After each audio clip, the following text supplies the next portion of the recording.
మరి కాసేపట్లో తిరుపతిలో జాతీయ మహిళా సాధికారిక సదస్సు ప్రారంభం కానుంది. ఇవాల్టి నుండి 2 రోజుల పాటు తిరుచానూరు సమీపంలో రాహుల్ కన్వెన్షన్ సెంటర్లో సదస్సు జరగనుంది. ఇవాళ సదస్సులో లోక్సభ స్పీకర్ ఓం బిర్లా, సీఎం చంద్రబాబు నాయుడు ముఖ్య అతిథులుగా హాజరు కానున్నారు. ఇక ఈ సదస్సులో సుమారు 120 మంది జాతీయ మహిళా ప్రతినిధులు కూడా పాల్గొంటారు.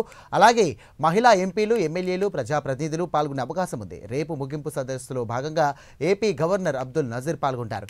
తొలి రోజు మహిళా రాజకీయ ప్రాతినిధ్యంపై చర్చించే అవకాశం ఉన్నట్లుగా తెలుస్తోంది. రెండవ రోజు సదస్సులో విద్యా నైపుణ్యాభివృద్ధి, ఆరోగ్య భద్రత, తల్లి ఆరోగ్యంపై కూడా చర్చ జరగనుంది.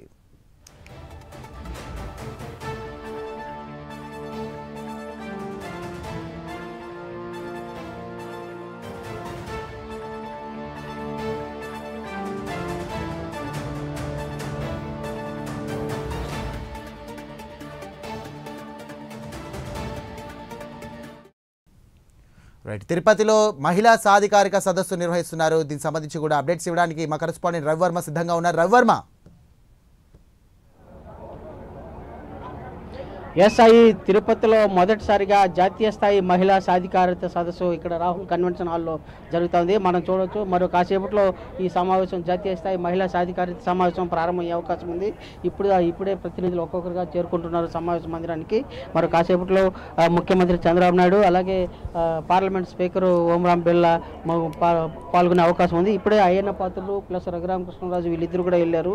అయితే ప్రతినిధుల బృందం అంటే దేశంలో జరిగే మహిళలు చట్టసభ వ్యవహరించిన విధానము, అలాగే చట్టసభ మహిళలు జరుగుతున్న వీటి మీద, సోషల్ మీడియాలో జరుగుతున్న దాడుల మీద, వాటన్నిటి మీద కూడా ఈ సభలో చర్చించే అవకాశం ఉందని చెప్పేసి అధికారులకి స్పష్టం చేస్తున్నారు. దానికి సంబంధించినటువంటి ఇవాళ దిశానిర్దేశం చర్చించే అవకాశం ఉందని చెప్పేసి స్పష్టంగా ఇప్పుడు మహిళా ప్రతినిధులకి ఈ సభలో పాల్గొంటున్నటువంటి ప్రతినిధులందరూ కూడా వాళ్ళతో మాట్లాడినప్పుడు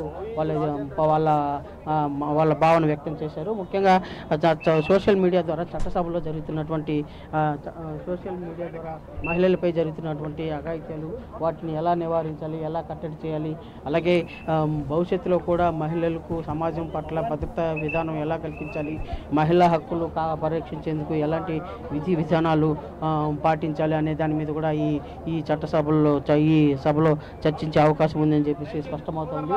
జాతీయ స్థాయి సదస్సు మొదటిసారిగా తిరుపతిలో అయితే నిర్వహిస్తూ ఉన్నారు. మరో 2 సభలు కూడా జరుగుతాయి. మహారాష్ట్రలోను అలాగే ఒరిస్సాలోను సభలు కూడా జరుగుతాయి. ఈ సభలన్నీ కూడా పూర్తయిన పిదప ఈ సభల్లో చర్చించే విధానాలని భవిష్యత్తు పార్లమెంట్లో చర్చించే అవకాశం ఉందని చెప్పేసి భావించవచ్చు. మేడం, మీరు ఎక్కడి నుంచి వచ్చారు?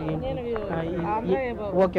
ఇప్పుడు ఈ సభలో జరిగితే వాటి మీద ఎలా భావిస్తున్నారు? ఏంటి ఇవాళ సభలో జరిగే విధానాల మీద ఇవాళ ఎలాంటి నిర్ణయాలు చట్టసభలో చర్చించే అవకాశం ఉందని భావిస్తున్నారు? అందరికీ నమస్తే. మరి చెప్పండి మేడం. అందరికీ నాకు నమస్కారాలు. నేను ఆంధ్రప్రదేశ్ విజయనగరం డిస్ట్రిక్ట్ ఎస్కోట్ కాన్స్టిట్యున్సీ ఎమ్మెల్యేని.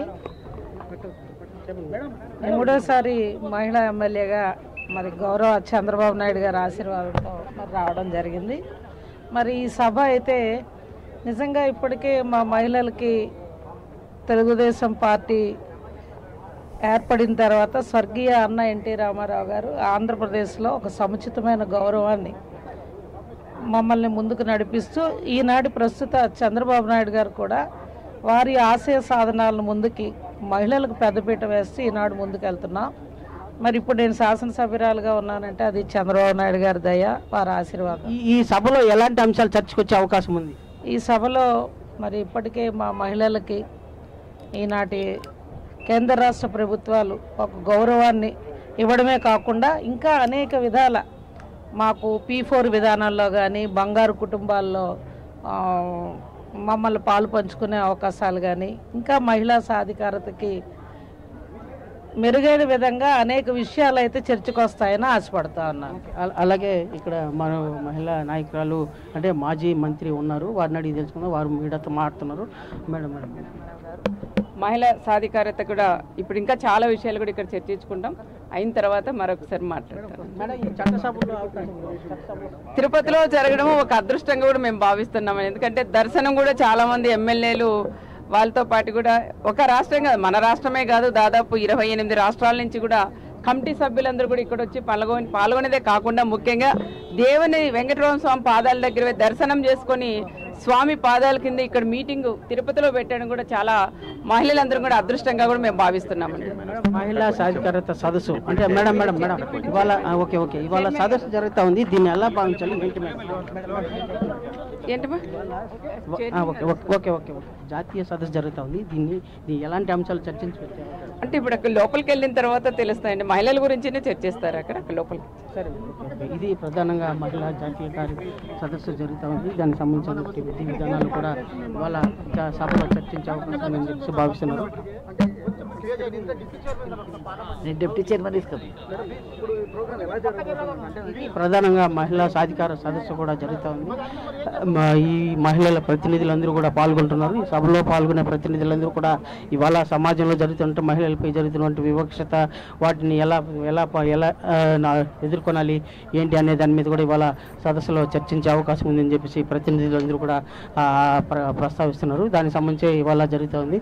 మేడం నమస్తే, ఇవాళ మీరు ఈ తిరుపతిలో ఫస్ట్ టైం చర్చ మేడం తిరుపతిలో సమావేశం జరుగుతూ ఉంది. దేశవ్యాప్తంగా మహిళా ప్రతినిధులు అందరూ పాల్గొంటున్నారు. దీన్ని ఎలా భావించాలి? మహిళలకు ఎలాంటి ప్రాధాన్యత కల్పించే అవకాశం ఉంది మేడం?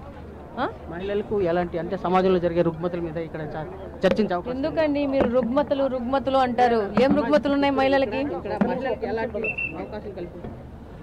మహిళల అప్లిఫ్ట్మెంట్ కోసము పెట్టుకునే సభలు ఇవి, అంతేగాని మహిళలు ఏదో రుగ్మతలో ఉన్నారు, మహిళలు అది ఉన్నారు. సోషల్ మీడియాలో వైరల్ చేస్తుంటారు కదా, డెఫినెట్ గా చేయాలండి. సోషల్ మీడియాలో మహిళల మీద ఈ 5 సంవత్సరాల్లో గత ప్రభుత్వంలో ఉన్న ముఖ్యమంత్రి ఆధీనంలో ఉన్న వాళ్ళ సోషల్ మీడియాలో మహిళల మీద చాలా అంటే వాళ్ళకి మానసిక దాడులు అనేది, వాళ్ళని ఏమంటారు అసలు ఏం చెప్పాలో అర్థం కావట్లేదు. రకరకాల వ్యాఖ్యానాల ద్వారా వాళ్ళ సోషల్ మీడియాలోని కాలకేయుల ద్వారా ప్రలోభ చేయడము, వాళ్ళు మాట్లాడడము ఇలా చేస్తూ ఉన్నారు. డెఫినెట్గా సోషల్ మీడియా మీద స్ట్రింజెంట్ యాక్షన్స్ తీసుకోవాల్సిన అవసరం ఉంది, దాని మీద చట్టాలు మార్చాల్సిన అవసరం ఉంది. బాధితులం మేమందరము. ఈరోజు ప్రతి ఒక్క మహిళ ఈ సోషల్ మీడియా మీద బాధపడ్డవాళ్లే. ఇంకా మిగతా ఇష్యూస్ కూడా ఉన్నాయి మహిళలకు సంబంధించిన విషయాలు, దాంట్లో కూడా చాలా మార్పులు రావాల్సి ఉంది. మహిళలకు ఇలాంటి సదస్సులు పెట్టేసి వాళ్ళ సమస్యలను బిగ్గర్ ప్లాట్ఫామ్ మీద తీసుకొచ్చి ఒక డిస్కషన్ జరిగి దానికి సంబంధించిన మార్పులు చేర్పులు చేసుకుంటూ ప్రభుత్వంలో కానీ చట్టాలలో కానీ ముఖ్యంగా చేసుకుంటూ వెళ్తేనే మనకు అభివృద్ధి ఉంటుంది, మహిళల యొక్క పరిస్థితులు మెరుగుపడే అవకాశం ఉంటుంది. ఇలాంటి సభలో నిర్వహించడం వల్ల టీడీపీ మెయిన్ భూమిక పోషిస్తుందని భావన వస్తుంది. ఎంతవరకు? డెఫినెట్గా చంద్రబాబు నాయుడు గారు మహిళల పక్షపాతి. ఈరోజు ఎన్టీఆర్ గారు మహిళలకు సమాన ఆస్తి హక్కులు తీసుకొచ్చిన వ్యక్తి. అలాగనే డ్వాక్రా అంటూ మహిళల యొక్క ఆర్థికంగా వాళ్ళ యొక్క సమృద్ధి కోసము డ్వాక్రాను ప్రవేశపెట్టిన పార్టీ ఏదంటే తెలుగుదేశం పార్టీ. నారా చంద్రబాబు నాయుడు గారు మహిళల పక్షపాతి. దీని గురించి ఇంకొక మాటే లేదు, దాని గురించి ఒక డిస్కషన్ లేదు. డెఫినెట్గా మహిళల యొక్క ఆర్థిక స్వేచ్ఛ, అలాగనే మహిళల యొక్క శాంతి భద్రతలు కానీ, వాళ్ళ యొక్క సంరక్షణ కానీ, వాళ్ళ యొక్క ప్రతి ఒక్క దాని మీద డెఫినెట్గా చంద్రబాబు నాయుడు గారు ప్రధాన ప్రాతినిధ్యంగా తీసుకొని పనిచేస్తారని తెలియజేసుకుంటున్నాను. ఇది ప్రధానంగా జిల్లాలో